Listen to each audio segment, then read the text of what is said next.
उठा है। मतलब तालिबान सरकार के विदेश मंत्री ने इधर दिल्ली में पैर रखा, उधर पाकिस्तान के पेट में दर्द हुआ और आतंक का दर्द असहनीय जान पड़ा, जिसके बाद उसने काबुल में एयर स्ट्राइक कर दी। जिस पाकिस्तान में अब तक वो टीटीपी के हमलों में अपने फौजियों को गंवा रहा था, अचानक उसका दीन ईमान जाग गया और काबुल पर हमला करने लगा। पाकिस्तान का ये पाखंड आखिर किससे नहीं समझ आ रहा? उल्टा वो अफगानिस्तान को ताकीद कर रहा है कि टीटीपी को शरण दे। पाकिस्तान की ये मासूमियत कितना बड़ा छलावा है, किसी के लिए समझना मुश्किल है क्या? ऐसे न जाने कितने मौके पर बातों को उसने भारत की ओर कहे जाने पर नजरअंदाज किया। बहरहाल मुत्ताकी जो कि भारत दौरे पर हैं, उन्हें बड़ी उम्मीद है कि भारत सरकार की ओर से उनकी तालिबान सरकार को मान्यता दे दी जाए। हालांकि भारत सरकार इस मामले में कोई हड़बड़ी नहीं दिखाना चाहती। उसने कई शर्तें तालिबान हुकूमत के सामने रखी हैं, जिस पर तामील करने का इंतजार है। कई सवाल हैं जिस पर चर्चा करेंगे, उससे पहले आपको एक रिपोर्ट दिखाते हैं। मान्यता दी है। भारत अपनी कुछ चिंताओं को तालिबान हुकूमत के सामने रख चुका है और उसी शर्त पर मान्यता की पैरवी की बात करता रहा है। भारत चाहता है कि वो एक संप्रभु, लोकतांत्रिक और शांतिप्रिय अफगानिस्तान देखे, जहां सभी समुदायों, महिलाओं, बच्चों और अल्पसंख्यकों के हक सुरक्षित हों। इसके अलावा भारत अफगानिस्तान से ये भी गारंटी चाहता है कि उसकी जमीन का इस्तेमाल भारत के खिलाफ नहीं होने दिया जाएगा। भारत की नीतियां अभी तक मान्यता देने में जल्दी नहीं दिखा रही, बावजूद इसके वो अफगानिस्तान का साथ भी नहीं छोड़ रहा। फिलहाल भारत की परियोजनाएं अफगानिस्तान के 34 प्रांतों तक फैली हुई हैं और कई नई परियोजनाओं का भी वादा किया गया है। उधर पाकिस्तान ने टीटीपी के खिलाफ एक्शन का हवाला देकर अफगानिस्तान में एयर स्ट्राइक की है। इस पर तालिबान सरकार की तरफ से कोई रिएक्शन तो नहीं आया है, लेकिन काबुल में हुए इस हमले की टाइमिंग को लेकर सवाल जरूर उठ रहे हैं, क्योंकि विदेश मंत्री आमिर मुत्ताकी दिल्ली में हैं। पाकिस्तान के रक्षा मंत्री ख्वाजा आसिफ की तरफ से जारी एक बयान में कहा गया है कि तालिबान टीटीपी को शरण न दे। हालांकि पाकिस्तान की यह हरकत भारत समेत पूरी दुनिया समझ रही है, जो अफगानिस्तान पर वो दबाव बनाना चाहता है, भले ही ये वो कबूल कर रहा हो कि अफगानिस्तान ने हमेशा भारत का साथ दिया है और आगे भी देगा। Bureau report, India news.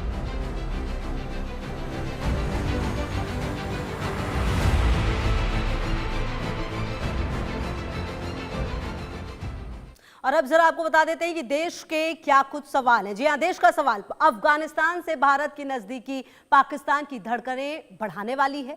TTP के हमलों के बीच अफगानिस्तान भारत की दोस्ती, पीओके के लिए पाकिस्तान का डर है।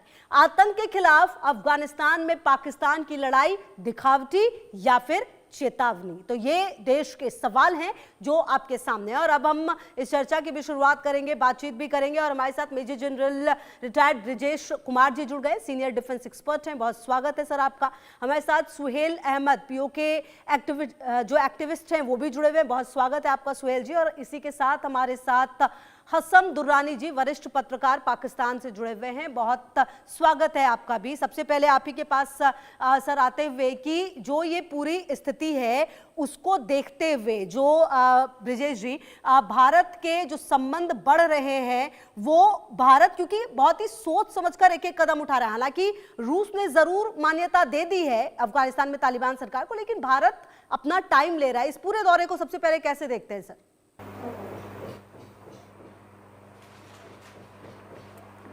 खुशबू, अफ़गानिस्तान के फॉरेन मिनिस्टर का हिंदुस्तान में आना एक बहुत ही इम्पॉर्टेंट स्टेप है अफ़गानिस्तान और हिंदुस्तान के रिलेशनशिप के लिए। हिंदुस्तान की जो रिलेशनशिप है अफ़गानिस्तान से बहुत ही प्राचीन है, सिविलाइजेशनल है, और फिल्म हो, ट्रेड हो, हमारा वास्ता बहुत पुराना रहा है। हिंदुस्तान के लोग अभी भी याद करते हैं पिक्चर काबुली वाला, या फिर जो हमारे फिल्म वर्ल्ड के जो दिग्गज रहे हैं, या दिलीप कुमार हो या राज कपूर के परिवार हो, सबका वास्ता या तो पाकिस्तान, खैबर पख्तूनख्वा या अफ़गानिस्तान के साथ रहा है। तो ये रही पुरानी कहानी। दूसरी बात, हमारे इंडिपेंडेंस के समय में भी जब पार्टीशन का दौर चल रहा था, वो अफ़गानिस्तान के साथ जो सरकार बनी हुई थी खैबर पख्तूनख्वा में वो कांग्रेस की सरकार थी, वो पाकिस्तान के पक्ष में नहीं थी। तो जो पुरानी हम देखते हैं सभ्यता के हिसाब से अच्छे संबंध रहे हैं। थोड़े नजदीक आते हैं, जब रशिया ने वहां पे अटैक किया था और काबू में कर लिया था, तो अफगानिस्तान के सारी लीडरशिप है, जो पॉलिटिकल लीडरशिप दिल्ली में रहती थी। अफगानिस्तान उभर करके बहुत बढ़िया क्रिकेटिंग नेशन बन गया है और उनकी जगह खेलने की है ग्रेटर नोएडा, जहां वो ट्रेनिंग करते हैं और उनके जो कोच हैं वो हिंदुस्तानी हैं। उसके अलावा अफगानिस्तान फौज के अंदर जितने अफसर भर्ती होते हैं, हमें याद है जब हम लोग एनडीए में थे 1967-68 में, हमारे साथ अफगानिस्तान के अफसर आते थे और वो सिलसिला चलता रहा था। तो कहना ये चाहता हूं कि बहुत अच्छे संबंध रहे हैं जी। बीच में थोड़ी गड़बड़ी आ गई थी, वो एक्सट्रीमिज्म को लेकर के थी, लेकिन सरकारें आएंगी जाएंगी, लेकिन लोगों का रिश्ता प्राचीन है, अच्छा है और संबंध भी बहुत अच्छे हैं। तो इस माहौल, इस परिप्रेक्ष्य में हम ये देखते हैं कि पिछले करीब 10-12 सालों से, जब से अमेरिका का कब्जा वहां हो गया था अफगानिस्तान में, और उसके बाद जब वो तालिबान आ गए थे, तो हम लोग थोड़े से टेंटेटिव थे और हम लोगों ने आज तक भी उनको मान्यता नहीं दी है, मगर संबंध अच्छे रहे हैं। अभी भूकंप आया था अफगानिस्तान में, बिल्कुल सबसे पहली टुकड़ी भारत की वहां गई थी। और दिक्कत हमारे साथ ये है कि पाकिस्तान जो हमारा रास्ता रोकता है अफगानिस्तान जाने के लिए, अफगानिस्तान में एड हो, संपर्क हो आम लोगों का, तो पाकिस्तान के थ्रू जाना पड़ता है। इस सोच करके भारत सरकार ने कुछ साल पहले, करीब 10-20 साल पहले, एक हाईवे बनाया था अफगानिस्तान में, दिलाराम जरंज, और उसको जोड़ा था चाबहार एयरपोर्ट पे। तो अफगानिस्तान के अंदर जो रास्ता हमने बनाया था, कनेक्टिविटी बनाई थी, वो दुर्गम इलाके से, वो इस वजह से बनाई थी क्योंकि हमारे जो संबंध हैं अच्छे रहे।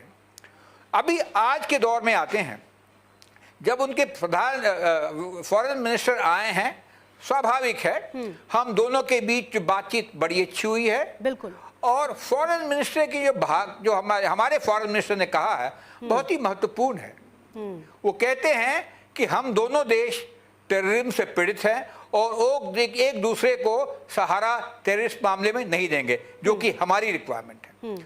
दूसरी, हम अफगानिस्तान को मानते हैं, उनको मान्यता देते हैं कि ये एक देश है, इंडिपेंडेंट देश है, उसमें हम इंटरफियर नहीं करेंगे। और तीसरी बात कही, उनके लोगों को खुशहाली के लिए हम वो सारे कदम करेंगे जो हम कर सकते हैं। और इसी तरीके से बात उनके जो फॉरेन मिनिस्टर में भी दोहराई है।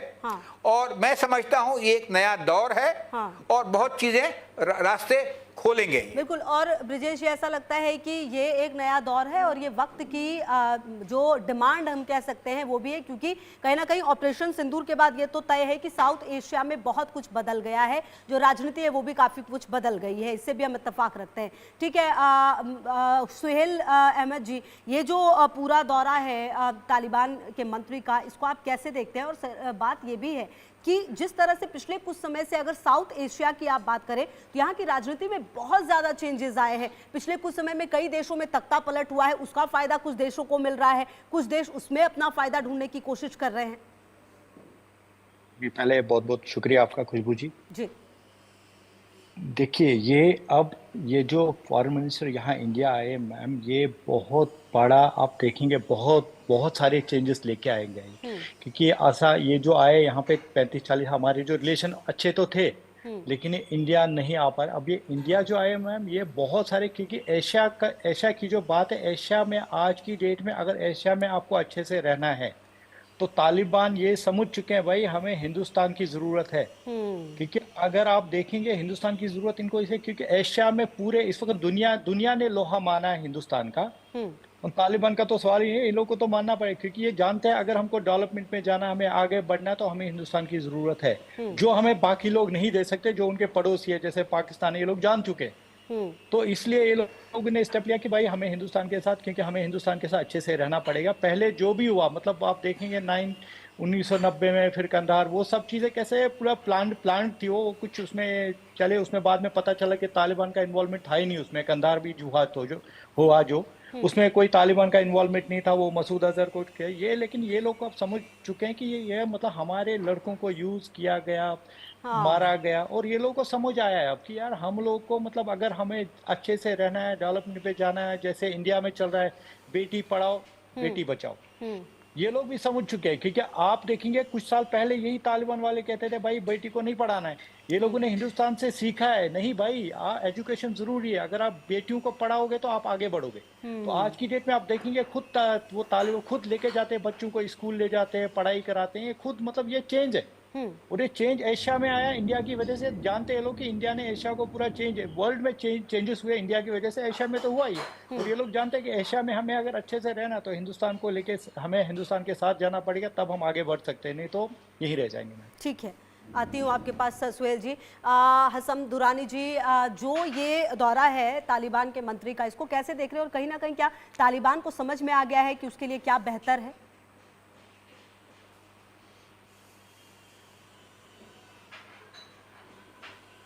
सर आप अपने आप को जरा अनम्यूट कर ले, आपकी आवाज नहीं आ रही है सर, अभी भी आप ऑडिबल नहीं हैं। तो आपको मेरी आवाज आ रही है? सर हाँ, थोड़ा करिए सर, अगर आप थोड़ा बोलेंगे तो मैं बेहतर समझ पाऊंगी। जी जी, अब आपको मेरी आवाज आ रही है? बेहतर है जी। हसन दुरानी जी, ठीक हो गया। अच्छा, वो बात ये थी कि खुशबू, सबसे पहले तो आपका शुक्रिया जो है आपने मुझे प्रोग्राम में शामिल किया। दूसरी आपने बात की कि ये जो आपने बात की है कि मुत्तकी साहब का जो दौरा है अफगानिस्तान में, सॉरी भारत में, उनके जो इस वक्त टेम्परेरी कह लें या आर्जी कह लें या उनको केयर टेकर कह लें, उनकी जो इस वक्त गवर्नमेंट बनी हुई है उसके जो है ये वजीर खारजा हैं आपके पास, अमीर मुत्तकी साहब का। तो ये देखें, मुझे तो इसमें किसी किस्म की कोई अचंभे वाली बात नजर नहीं आ रही। जैसे इनसे पहले हमारे जो यहाँ पे एक इंतहाई सीनियर जो बैठे हुए, मुझे आई एम सो सॉरी, मुझे उनका नाम मालूम नहीं है, I think ex army personnel हैं वो, और उन्होंने जो बात कही है, और इसके अलावा भी अगर मैं देखता रहता हूँ, और जो मैंने जब तक मैंने अपनी आंख खोली है, होश संभाला है और चीज़ें मैं देख रहा हूँ, तो हमेशा से मैंने अफगानिस्तान को जो है वो भारत के ही साथ देखा है। तो ये तो इसमें कोई दूसरी राय नहीं है। हाँ, दरमियान में जैसे इन्होंने बात कही थी, हमारे जो सीनियर पैनलिस्ट बैठे हैं यहाँ मौजूद है, उन्होंने कहा था कि दरमियान में कुछ हालात ख़राब हो गए थे, कुछ जिस वजह से उनके दरमियान में अफगानिस्तान के और भारत के दरमियान में मामला थोड़े कम हो गए थे या उनका मिलना जुलना कम हो गया था।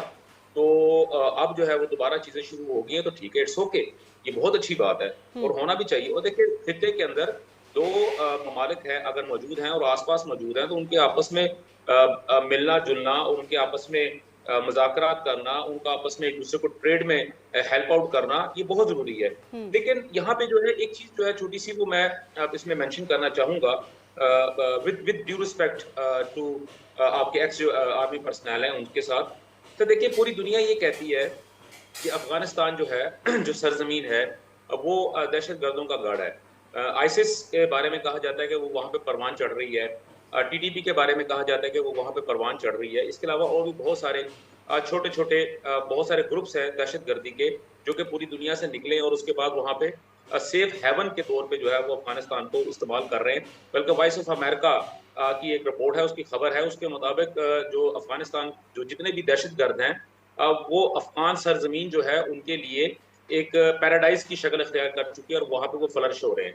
तो भारत को ये भी देखना पड़ेगा। और खासतौर पे अगर मैं देखता हूँ, बात करता हूँ आपकी जानब से, भारत की जानब से जो अपना आपके वजीर खारजा जयशंकर है, उनकी उनसे मुलाकात हुई है और अजीत डोवल के साथ उनकी मुलाकात हुई है, जो कि मशीर है कौमी सलामती के। ब्रजेश कुमार जी हैं, मेजर जनरल रिटायर्ड, जिनसे कि आप बात लगातार करना चाह रहे हैं और जिनको आप कह भी रहे थे सीनियर डिफेंस एक्सपर्ट हैं, हमारे साथ लगातार जुड़े हुए। अच्छा, लेकिन हसन दुरानी जी, एक बात तो ये सच है ना कि कहीं ना कहीं शायद अफगानिस्तान को ये लगता है कि उसकी निर्भरता पाकिस्तान पर बहुत ज्यादा थी, वो एक ही देश पर निर्भर था और इसीलिए शायद उसने अपने लिए ये जो रास्ते हैं वो तलाशे, और उसकी नाराजगी शायद इसलिए भी है कि पाकिस्तान उसकी जमीन का बहुत इस्तेमाल किया है कहीं ना कहीं। देखिए आप जो आपका ये सवाल है ये बड़ा अजीब सा है। वैसे अगर यहाँ पे इस पैनल के अंदर कश्मीरी पैनलिस्ट के बजाय अगर अफगानी पैनलिस्ट होते तो ज्यादा अच्छी बात होनी थी, लेकिन ठीक है, आपको अगर वो नहीं मिल सके तो आपने उनकी जगह पे कश्मीर का कोई पैनलिस्ट आपने ले लिया है तो ज्यादा कोई नहीं अच्छा सर, होना वो था। बेहतर अपनी कल बात भी रख देंगे जी, आप पूरी करें बात अपनी। Yes sir. मैंने एक रेलेवेंट बात की है, मैंने इतराज नहीं किया। जी जी जी। मैंने इनके सुहेल साहब पे किसी किस्म का इतराज नहीं किया, मैंने जी, वैसे जी। बात की है। मैंने कहा अगर वो होते तो ज्यादा रेलेवेंट बातें हो जानी थी। हम्म। अच्छा, बात ये है कि कल रात भी पाकिस्तान के अंदर मैं जिस टीवी चैनल पे मैं काम करता हूँ और वहाँ पे जो एक लाइव शो था उसमें भी मैंने जो डिफेंस एनालिस्ट जो थे उनको मैंने लिया हुआ था। खासतौर पे अफगानिस्तान से मैंने दो जो जर्नलिस्ट थे उनको मैंने लिया हुआ था। और वो टू बी मैं बड़ा आपको क्लियर बता दूं, वो पाकिस्तानी नहीं थे, अफगानी जर्नलिस्ट थे। ठीक है। और जब उनसे ये सारी चीजें वगैरह जब उनके साथ डिस्कस हो रही थी तो मैंने उनसे यही बात पूछी थी कि क्या ऐसी बात नहीं है, जो क्वेश्चन आपने मुझसे किया है वही क्वेश्चन जब मैंने उनसे इसी ऑलमोस्ट इस किस्म का क्वेश्चन, ठीक है उसके वर्ड्स थोड़े डिफरेंट थे, तो उनका जवाब ये था कि यहाँ पे जो लोग मौजूद हैं इनको सिवाय लड़ने के कुछ और नहीं आता और ये लोग सिवाय पैसे लेके लड़ने के कुछ और नहीं कर सकते। तो इनको जहां से भी थोड़ी सी भी सहूलत मिलेगी किसी मुल्क के खिलाफ, किसी ग्रुप के खिलाफ, किसी फिरके के खिलाफ, किसी नस्ल के खिलाफ लड़ने की, तो ऑटोमेटिकली उसकी तरफ अट्रैक्ट होंगे। ये तो चले उनका पॉइंट ऑफ व्यू था, लेकिन मेरा पॉइंट ऑफ व्यू ये है कि मैं बिल्कुल बहुत अच्छी तरह इस बात को मनोअन कबूल करता हूँ कि इंडिया का अफगानिस्तान के अंदर इससे अपना काबुल फॉल से पहले जो इंटरेस्ट था या उनकी जो इन्वेस्टमेंट थी उसको बहुत बड़ा झटका लगा था। लेकिन अब वो वक्त आ चुका है उस रिकवरी का और ये होनी भी चाहिए। ठीक है हसन दुरानी जी, आती हूँ आपके पास। इन्वेस्टमेंट करता है, देखिए पाकिस्तान भी दूसरे ममालिक के अंदर इन्वेस्टमेंट करता है, भारत भी दूसरे ममालिक के अंदर इन्वेस्टमेंट करता है। देखिए हर मुल्क की एक अपनी सियासी होती है और जियोपॉलिटिक्स को लेकर। ठीक है, ओके। लेकिन एक बात से हसन दुरानी जी, आपने खुद कहा कि मैंने ये कल सवाल अपने जो पैनलिस्ट थे जो भी थे उनसे पूछा था, शब्द मेरे इधर उधर थे। जब मैंने ये सवाल पूछा तो आपने कहा कि ये सवाल बड़ा अजीब है, ये थोड़ा समझ नहीं आया। ठीक है, इसका जवाब बाद में लेती हूँ आपके साथ। ब्रजेश कुमार जी, कहीं ना कहीं जो अभी का वक्त है, जो अभी का समय है, ये बात तो तय है कि जो तालिबान है, जो अफगानिस्तान है, वो कहीं ना कहीं ये बात समझ चुका है कि उसे अगर आगे बढ़ना है तो साउथ एशिया में खास करके भारत की जरूरत उसे होगी, क्योंकि भारत जिस तरीके से आगे बढ़ा है, जिस तरह से चाहे तकनीकी क्षेत्र हो या किसी भी क्षेत्र में, उसे उसकी जरूरत होगी। और ये बात जो है ये अफगानिस्तान बेहतर समझ रहा है कि किसी एक देश पर डिपेंडेंसी कहीं ना कहीं उसे परेशान कर सकती है, शायद इसीलिए उसके ये कदम भारत की तरफ बढ़े हैं। खुशबू, ये तो पूरी दुनिया जानती है कि आजकल के रिलेशनशिप है वो सबके साथ होना चाहिए, सब एक जैसे सोच वाले देशों के साथ में होना चाहिए और फायदा नुकसान तो लॉन्ग टर्म में ही देखते हैं। एक्चुअली कहते हैं लॉन्ग टर्म इंटरेस्ट। तो ये हालांकि हमारे संबंध तालिबान के साथ उतने अच्छे नहीं थे जितने हमारे पश्चिम देश के थे कुछ साल पहले, लेकिन अभी जो देखने पे लगता है कि the proof of pudding is in eating. जी, ये जो वैक्सीन हुए थे हमने अफगानिस्तान के पास भेजे, उनके पास में जब अभी अर्थक्वेक हुआ हम पहुंचे थे। अभी भी उनके लोग हमारे यहाँ मेडिकल ट्रीटमेंट के लिए आते हैं, वीसा का दर्जा अच्छा मिलता है। आज भी हमारे फॉरेन मिनिस्टर ने कुछ एम्बुलेंसेज रिलीज की है और कुछ और प्रॉमिस किया है। तो ये कहने का मतलब कि पीपल टू पीपल कांटेक्ट हम बढ़ा रहे हैं और उनके दोस्त, उनके जो लोग हैं उनके साथ हमारे संबंध अच्छे रहते हैं।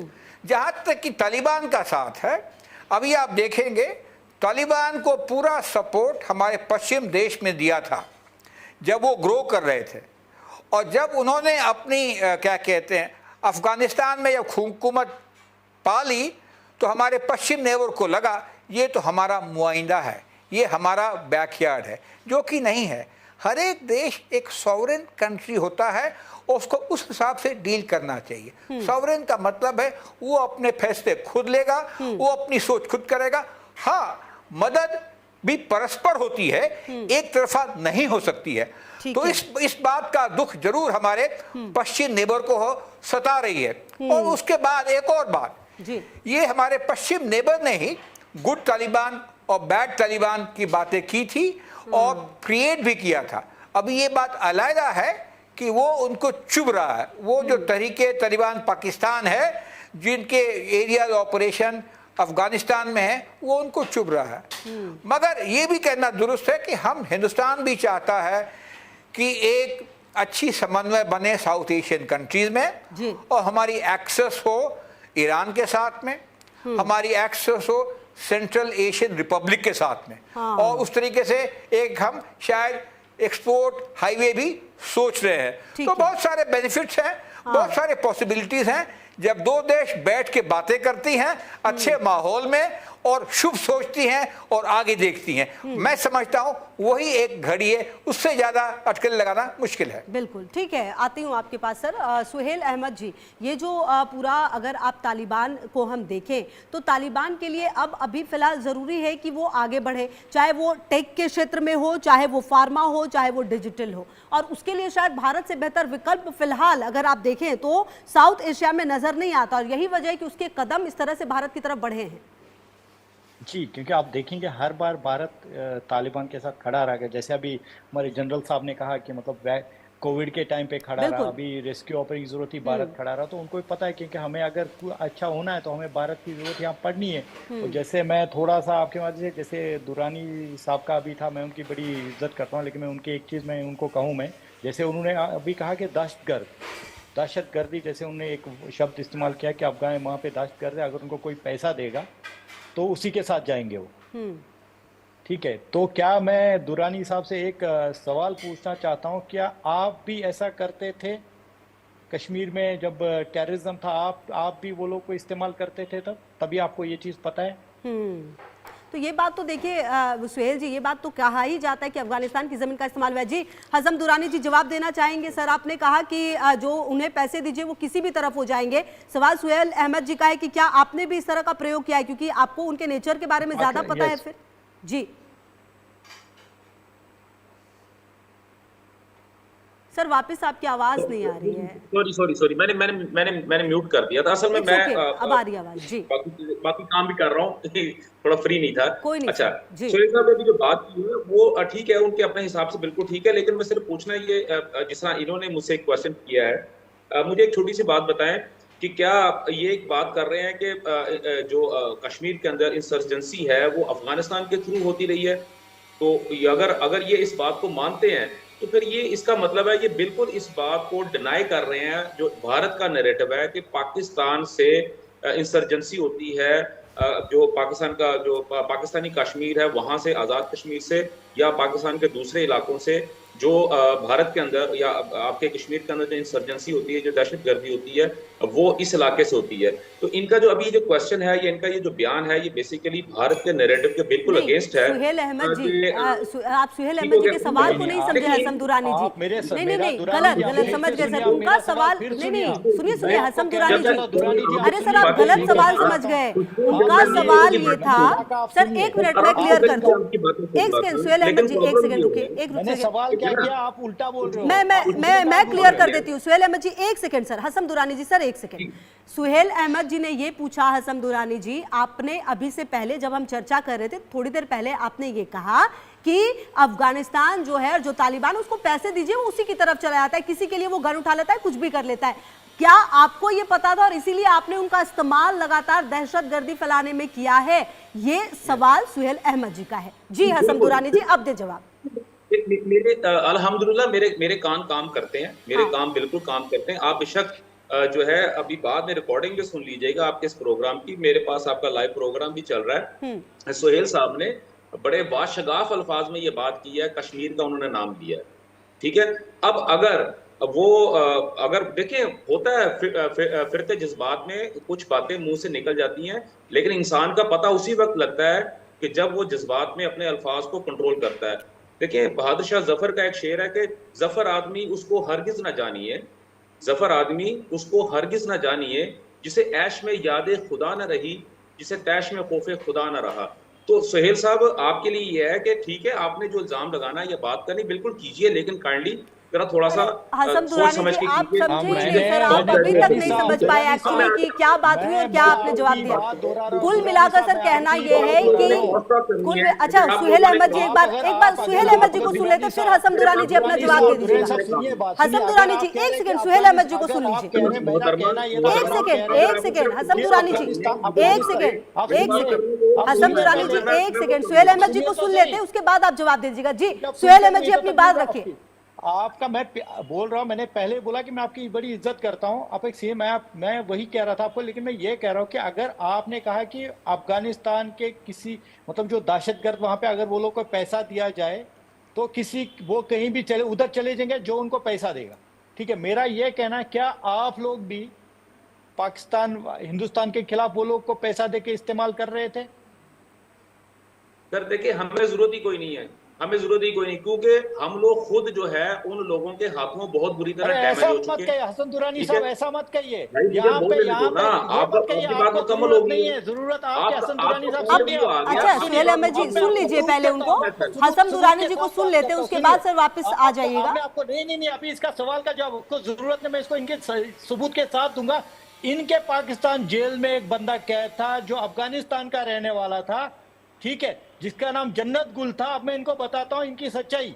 वो पाकिस्तान जेल में कैद था, पाकिस्तान जेल में कैद करके उसको बोला गया भाई तू कश्मीर जा, हिंदुस्तान के खिलाफ लड़ 3 साल के लिए, हम तुम्हें अगर तू जिंदा वापस है हम तुझे रिहा कर देंगे और तेरे परिवार को हम सहारा देंगे। क्या वो कहां से आया था बताइए? फिर वो बाद में वाघा बॉर्डर पे मारा गया। अब बताइए, आप उसका बताइए वो कौन था? इनकी बात कंप्लीट हो गई है, हो गई और वो आपसे अब जवाब मांग रहे हैं। जी हसम दुरानी जी जवाब दें। अच्छा मेरी बात सुने, जिस तरह इन्होंने बात कही है, मुझे सबसे पहले तो मुझे बताएं कि आप कश्मीर में इस वक्त मौजूद हैं, पाकिस्तानी कश्मीर में मौजूद है, तो सर कहां पे मौजूद है? कौन? हाँ मैं पीओके में मौजूद हूँ, बोलिए। वही पूछ रहा हूँ, कौन से इलाके में मौजूद हैं आप? मैं वैसे पूछना चाह रहा हूँ भाई आपसे। अरे भाई अभी आपको मैं बता रहा हूँ मैं पीओके में मौजूद हूँ, तो आपको पूरा क्यों बताऊँ कि कहाँ पे मौजूद हूँ? वो तो आईओके जो है, मैं उसको आईओके कहता हूँ। आप मुझे बताएं, क्योंकि देखें मैं अगर पाकिस्तान में बैठा हुआ हूँ तो मेरा ख्याल है कि जिस तरीके से आप बात कर रहे हैं, तो मुझे एटलीस्ट आपका वेयर अबाउट्स मालूम होने चाहिए, मुझे आपकी मेंटालिटी के बारे में पता होना चाहिए कि अगर तो आप वाकई हकीकतन में यहाँ पाकिस्तानी कश्मीर में बैठे हुए हैं तो कहाँ पे बैठे हुए हैं, क्योंकि फिर उस हिसाब से फिर मैं आपके साथ बात करूँ ना, फिर आपको उसी हिसाब से जवाब भी दूँ।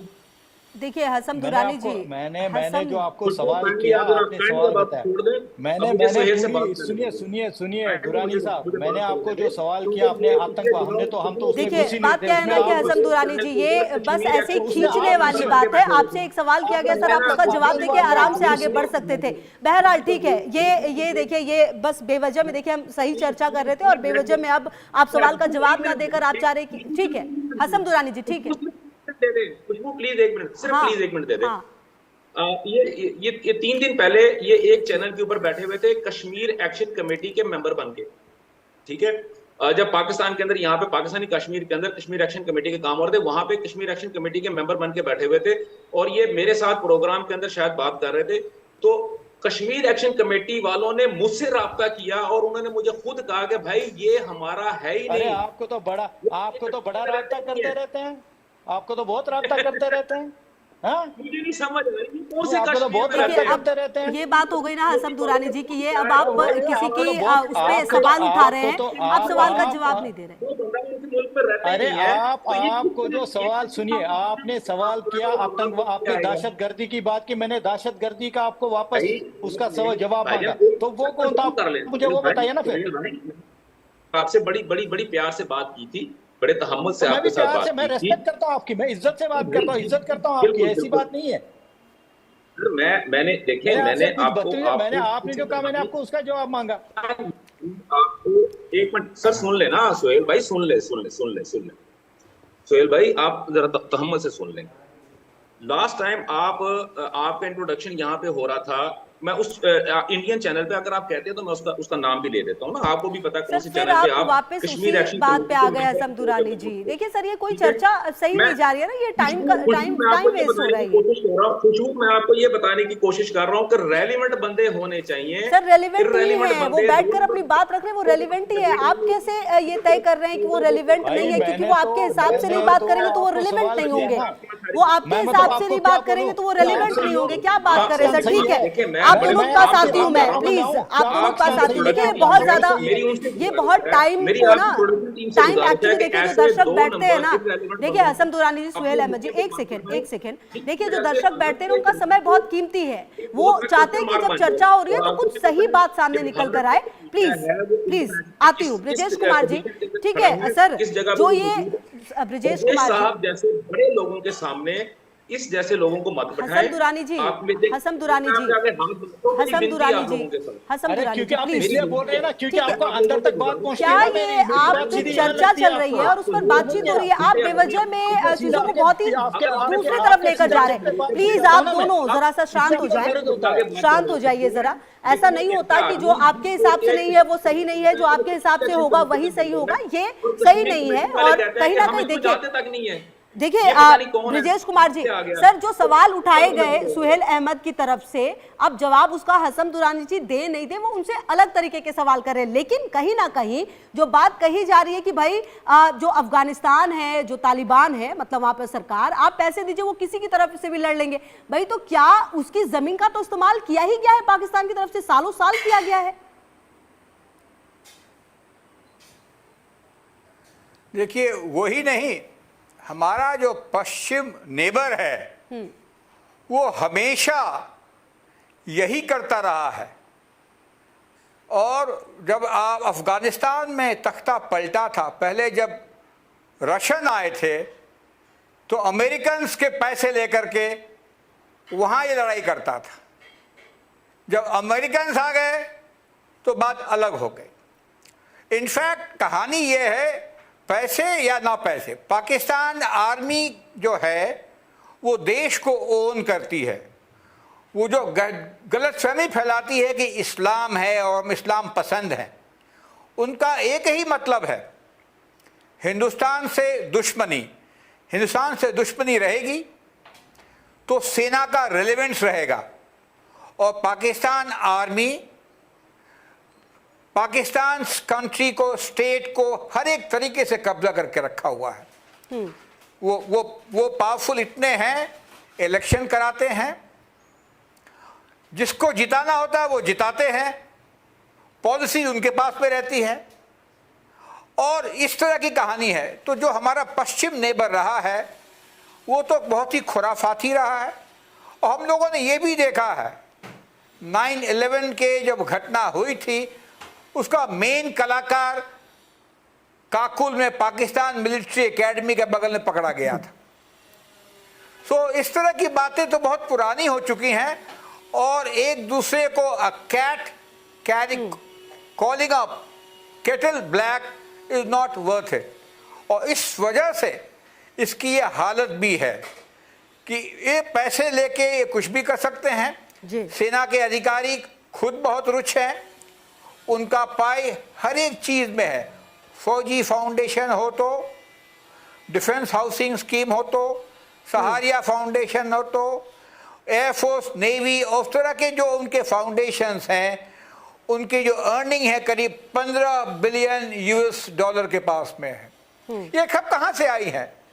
तो ये जो बात चर्चा चल रही थी, जो हमारे पाकिस्तान के पलनिस ने कहा था अफगान के तालिबान किधर से भी लड़ सकते हैं, वो एक्चुअली ट्रू है हमारे पश्चिम नेबरहुड के लिए।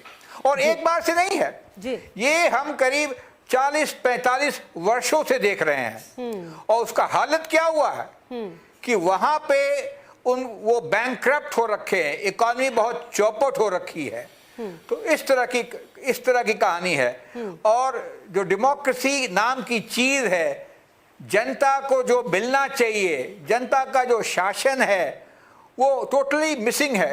और उसका फलस्वरूप हम लोग देख ही रहे हैं। बिल्कुल हम देख रहे हैं। पाकिस्तान ऑक्यूपाइड कश्मीर हो तो वहां गड़बड़ है, बलूचिस्तान में इंसर्जेंसी है, खैबर पख्तूनख्वा भी हालात खराब है। ये जो चर्चा चल रही है इसी के ऊपर में है।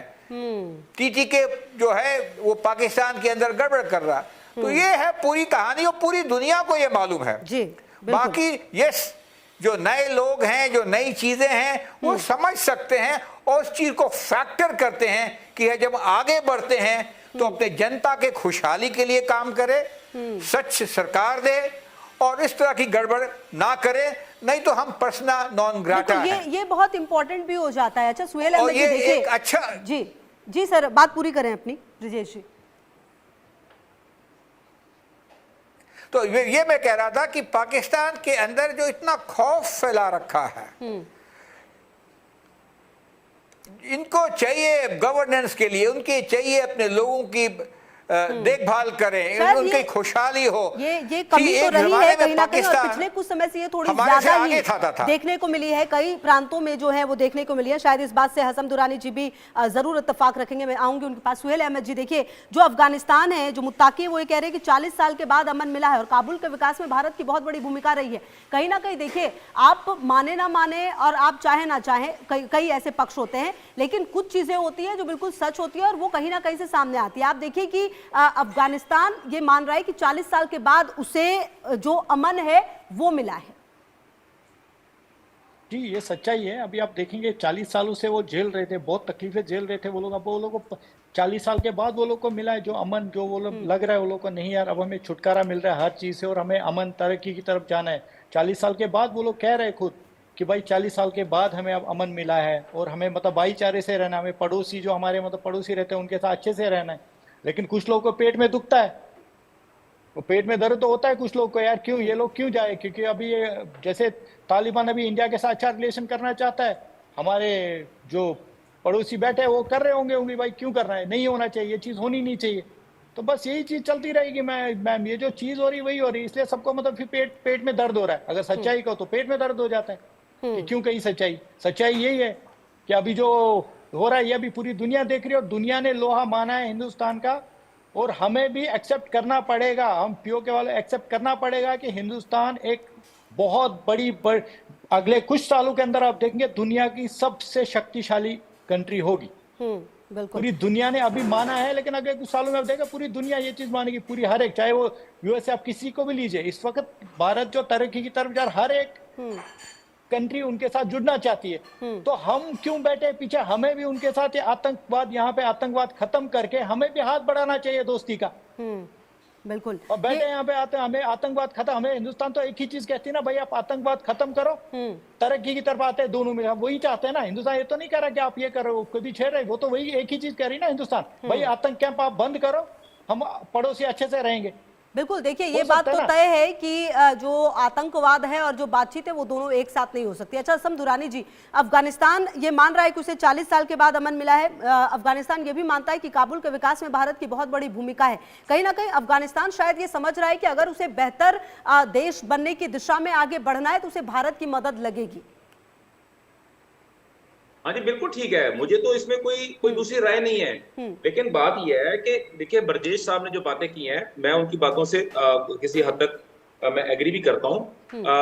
जो उन्होंने बात कही है कि हमारा भारत का और अफगानिस्तान के दरमियान में जो इश्यूज हैं और उनके दरमियान में जो रिलेशनशिप है वो बिल्कुल ठीक है, होना भी चाहिए। और जिस तरह अभी इन्होंने पहले भी बात की है कि ये कभी भी पॉसिबल नहीं है कि एक मुल्क जो है वो किसी एक ही मुल्क के ऊपर भरोसा करके बैठा हो या उस पर रिलाय करके बैठा हो। तो सर आप ये देखें ना, साथ में ब्रजेश साहब, हमने 40 लाख से ज्यादा मोर देन 4 मिलियन जो अफगानी थे, हमने उनको 40 साल तक अपने मुल्क के अंदर रखा।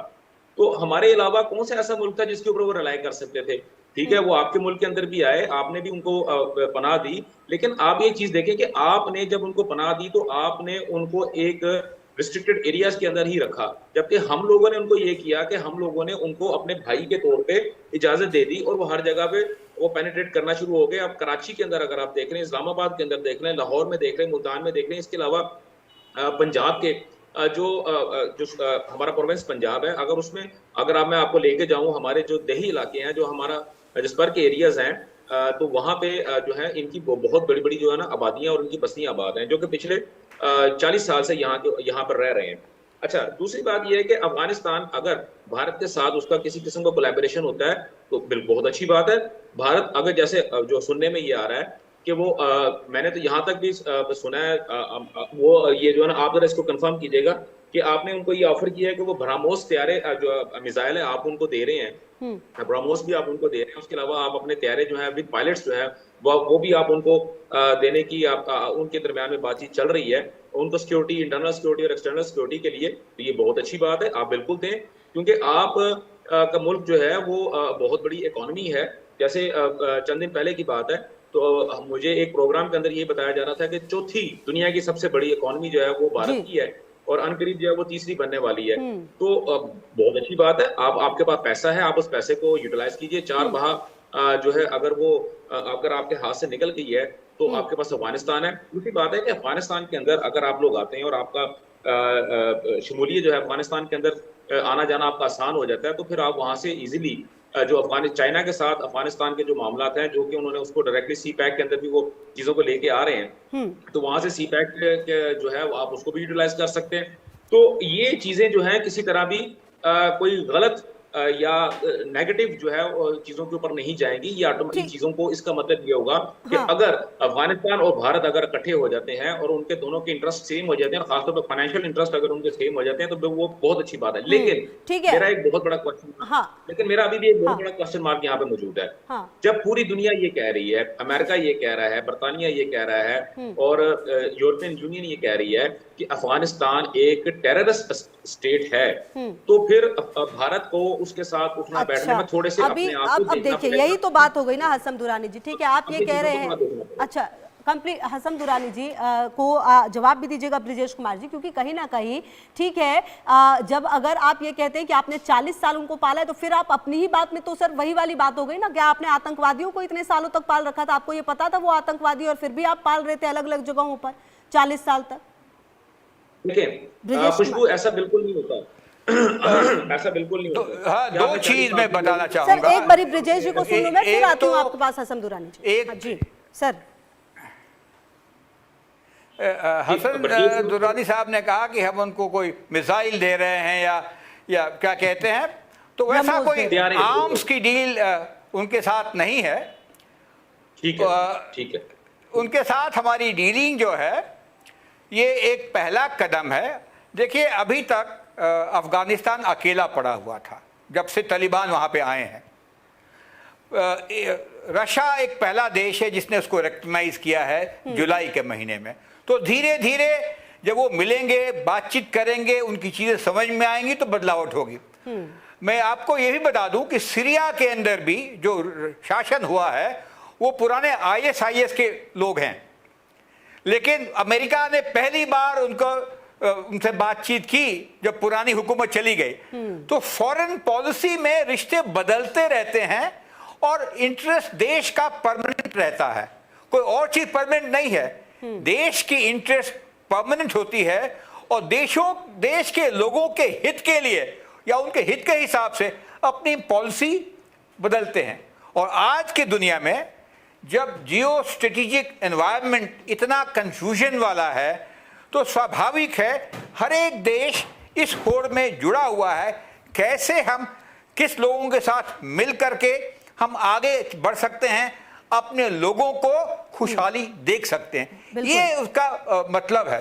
हालांकि ये भी हमें पता है इनकी जो पॉलिसीज है तालिबान की काफ़ी रिजिड सी हैं, लेकिन ये भी मैं मानता हूँ जब दुनिया में बातचीत होती है, लोग आते जाते हैं तो समझाई जाती है, भटक